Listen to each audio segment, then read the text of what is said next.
A'udzubillahi minasyaitonirrajim. Bismillahirrahmanirrahim.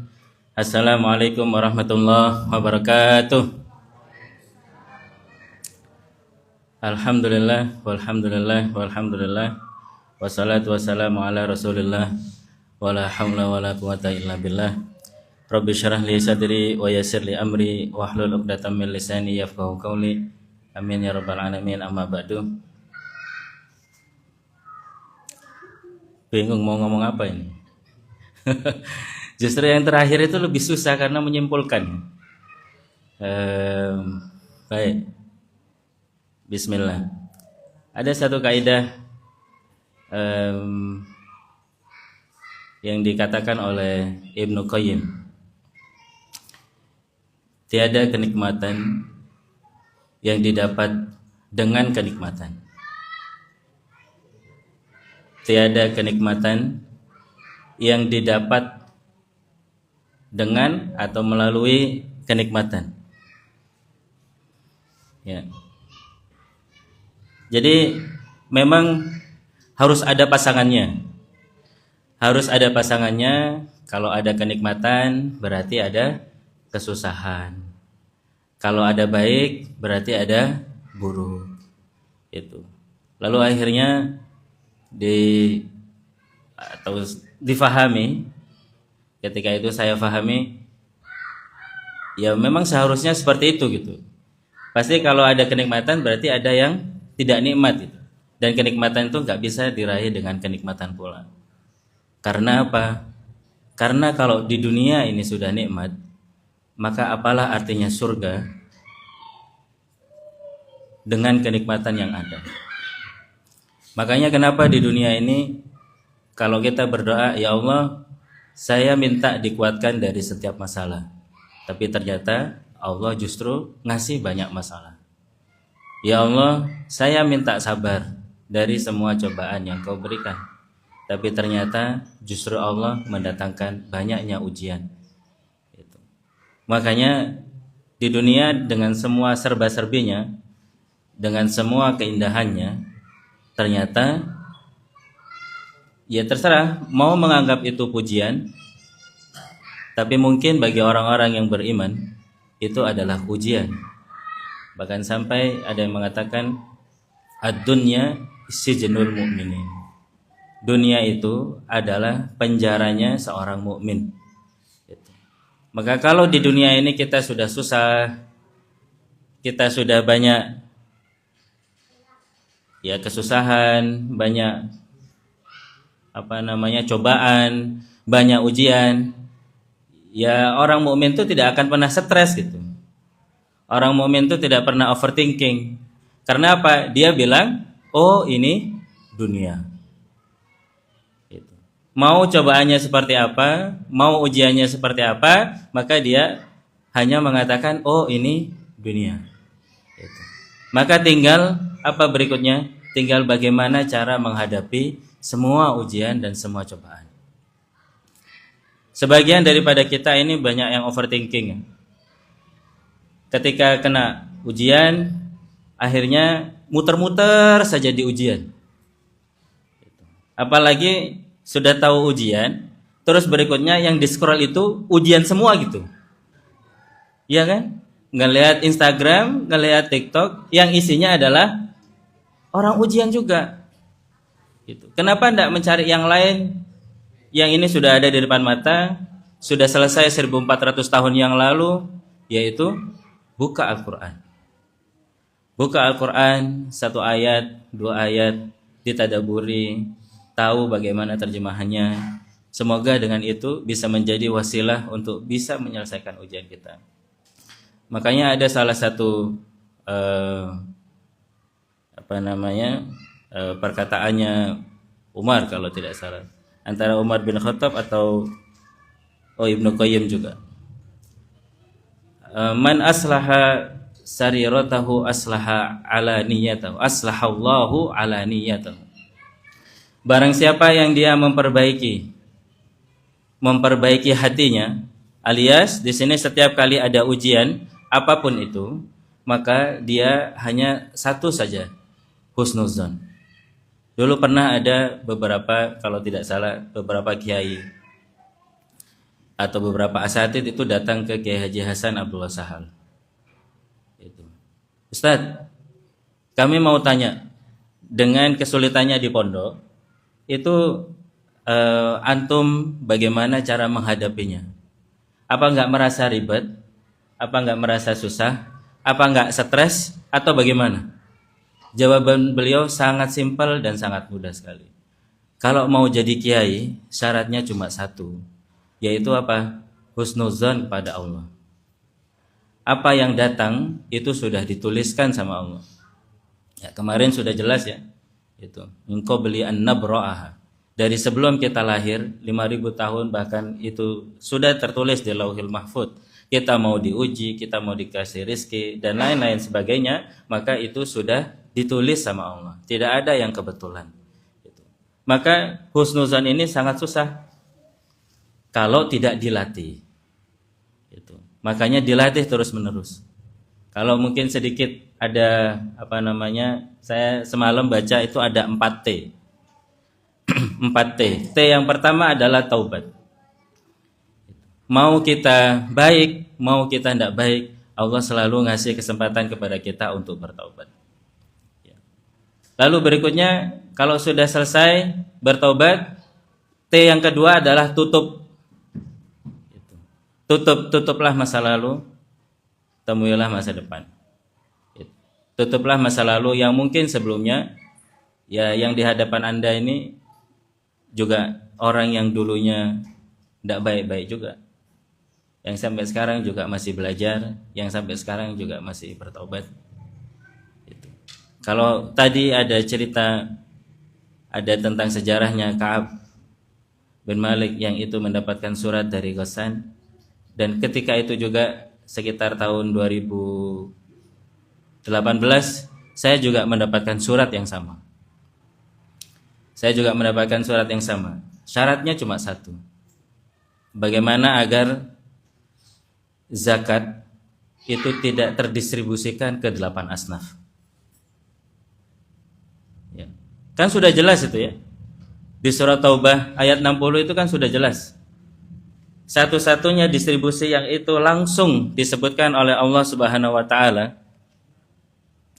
Langsung disebutkan oleh Allah Subhanahu wa taala itu adalah distribusinya zakat 8 asnaf.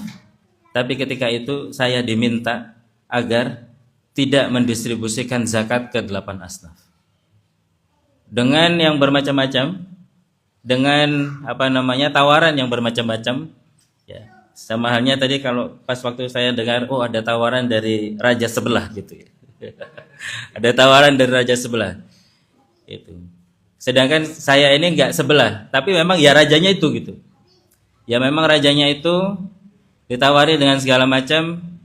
Pada waktu itu ada ruangan masih kosong. Jadi saya dipanggil, terus habis itu, Ustadz, itu di situ ada ruangan kosong. Silahkan antum isi, furniturnya terserah antum, mau grade yang mana saja, terserah antum, buat antum nyaman di situ. Tidak usah memikirkan anggaran. Itu yang pertama. Yang kedua, Ustadz, dari 5% yang antum kumpulkan, ya, dan itu dari 100 orang yang saya proyeksi, zakatnya itu sudah 500 juta. Padahal yang mau saya proyeksikan itu ada sekitar 1.000 orang.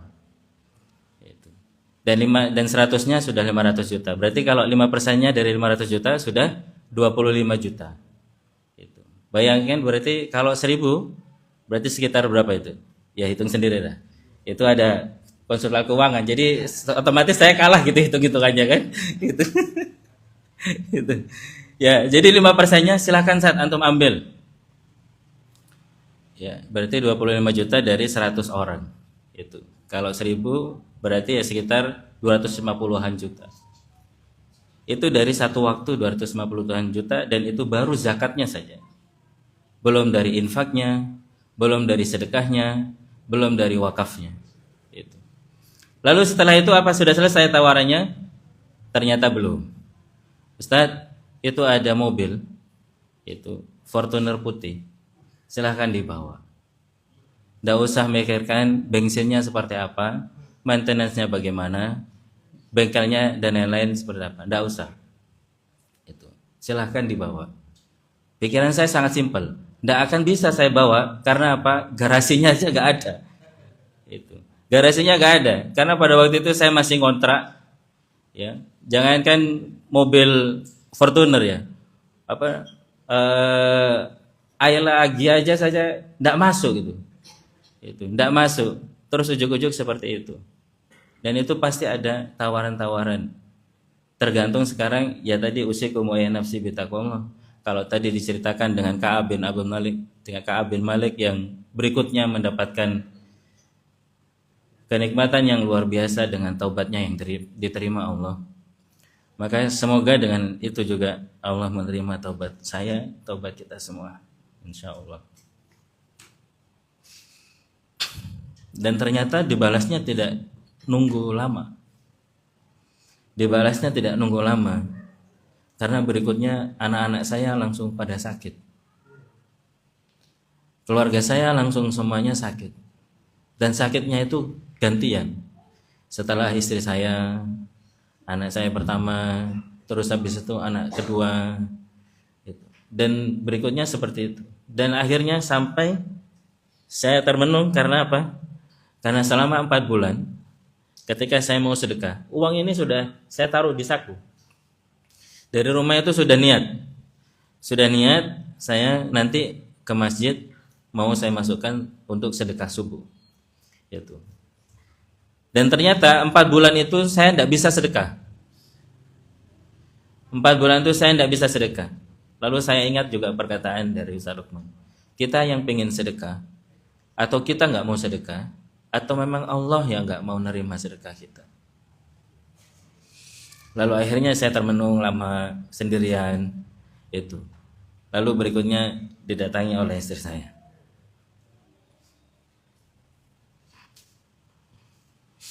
Ini nggak barokah.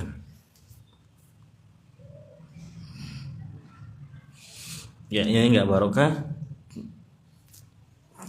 Lalu saya tanya balik. Lalu bagaimana? Apa saya lepas? Dan akhirnya beliau menetapkan dan menguatkan hati saya, lepaskan. Kita mulai lebih baik, kita mulai dari nol, tapi ridhonya Allah dan barakahnya Allah selalu ada untuk keluarga kita. Dan alhamdulillah, apakah saya berhenti di situ? Ya namanya laki-laki ya. Laki-laki itu kan otomatis pikirannya, oh gimana nanti bayar sekolah, gimana nanti nafkah keluarga, dan lain-lain sebagainya. Itu. Lalu akhirnya saya menemui salah satu teman dan itu juga Ustadz di Malang. Itu. Saya ceritakan seperti apa yang ada tadi, lalu beliau mengatakan begini, Beb, itu. Mungkin karena saking dekatnya ya, jadi manggilnya saya Habib meskipun bukan Habib yang sesungguhnya gitu. Jadi beliau manggil saya Beb. Orang kalau mau berubah ke yang baik, itu pasti ada tidak nyaman dalam hati. Mungkin saat ini, dan itu sangat sedikit sekali. Dan insya Allah, nerakanya cuma sedikit, tapi berikutnya surganya banyak. Dan alhamdulillah pada waktu itu Allah menguatkan kami sekeluarga. Ujuk-ujuk 2 minggu sebelum itu liburan, lalu saya langsung membuat surat resign dan saya selesaikan di situ. Apakah ada ujian yang lain? Ada. Dan kalau tadi sudah dikatakan bahwa ujiannya itu dari manusia dan yang terdekat itu adalah juga manusia, dan ternyata ujiannya yang lain juga dari manusia. Kalau tadi Ustadz yang satu mengatakan nerakanya cuma sebentar dan surganya nanti akan banyak berikutnya. Tapi yang lainnya pun juga ada yang mengatakan bahwa Ustaz, nanti kalau antum tidak menerima, nanti antum akan di blacklist dan selamanya karirnya tidak akan pernah naik. Coba, pilih yang mana? Pilih tawaran, pilih tadi yang nerakanya sebentar dan surganya seterusnya, atau pilih tetap dalam karir itu, tapi berikutnya neraka seterusnya. Silakan dijawab masing-masing, dan semua tawaran ini hakul yakin tidak hanya kepada saya tapi kepada semua yang ada di sini. Mau yang offline, mau yang online, tawaran itu pasti ada. Tapi ingatlah tadi kalau di awal saya sudah mengatakan yang itu adalah perkataannya Ibnu Qayyim. Tiada kenikmatan yang didapat dari kenikmatan pula. Setiap kenikmatan yang kita usahakan, setiap keberkahan yang kita perjuangkan, itu pasti ada kesusahan yang harus kita lalui. Itu. Kalau kita pengen hebat, kita pengen dekat sama Allah, pasti ada waktu yang harus kita kurangi. Mungkin waktu tidur kita yang kita kurangi untuk kita bermunajat kepada Allah, untuk kita bisa bertahajud, berkhalwat kepada Allah Subhanahu wa taala. Itu. Dan itu sudah pasti dan itu sudah pasangan. Itu. Maka usikum wa ya nafsi bitaqwallah. Semoga dengan apa yang kita lakukan sekarang. Tadi 4T belum selesai. 4T yang pertama tadi taubat. Yang kedua adalah tutup. Yang ketiga adalah titip. Titip doa ke siapapun. Tolong doakan kami, doakan saya, doakan keluarga saya. Doakan keluarganya Ustaz Lukman. Doakan Ustaz Lukman sendiri, putra-putrinya beliau. Doakan kita semuanya yang ada di sini. Yang offline apapun online. Itu. Titipkan doa. Setiap kepada orang yang kita temui. Mau itu kenal, mau itu tidak kenal. Siapa tahu dengan salah satu doanya itu dan itu doa itu makbul dan doa itu langsung diterima sama Allah. Lalu yang terakhir dari 4T itu adalah tataplah masa depan dengan amal soleh yang terbaik. Itu. Tataplah masa depan dengan amal soleh yang terbaik. Janganlah nengok ke belakang dan janganlah mengungkit-ungkit apa yang ada di belakang. Yang di belakang sudah sejarah, tapi berikutnya yang ke depan ini kita punya pena yang untuk ditulis. Itu. Maka tulislah dengan tinta-tinta emas, tulislah dengan amal soleh yang terbaik. Usikum wa ya nafsi bitaqwallah. Mohon maaf kalau ada salah dan ada khilaf. Semoga dengan waktu yang sangat singkat dan waktu yang sangat sedikit kita semuanya dapat bermuhasabah, kita dapat mentadaburi apa yang diajarkan oleh Allah Subhanahu wa taala dan baginda Rasulullah sallallahu alaihi wasallam, dan senantiasa Allah mengistiqomahkan kita dalam beramal soleh, meninggalkan kita dalam keadaan husnul khatimah, memberikan kita rizki alam barzah yang indah, satu surga bersama baginda Rasulullah SAW, serta dapat melihat wajah indahnya Allah Subhanahu wa taala insyaallah. Amin ya rabbal alamin. Wabillahi taufiq wal hidayah. Wassalamualaikum warahmatullahi wabarakatuh.